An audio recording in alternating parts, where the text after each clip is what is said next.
منو دعوت کردن که برم و تو لس آنجلس سخنرانی کنم. تا چند وقت پیش فکر میکردم این فوق العاده است. من هیچ وقت از دانشگاه فارغ التحصیل نشدم، ولی اونا میخواستن داستانمو بشنون. رفتم با روانپزشک حرف زدم.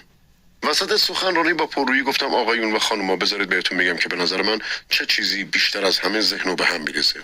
گفتن خب فکر میکنی چی بیشتر ذهنو به هم میریزه؟ گفتم به نظرم صرفاً پایینتر از توانتون عمل کردن ذهنو به هم میریزه. به نظرم باعث همه جور آسیب روانی میشه. صرفا وقتی که پایینتر از چیزی که میتونید باشید، پایینتر از توانتون عمل کردن، کمتر از حد اکثر توانتون تلاش کردن، کار کردن با اشتیاق کمتر، به نظرم این یه جورایی به ذهن آسیب میزنه، تصویر خودمون رو نابود میکنه. چون فهمیدم که این اتفاق میفته. به محض اینکه اینو تغییر بدید و شروع کنید به تلاش حد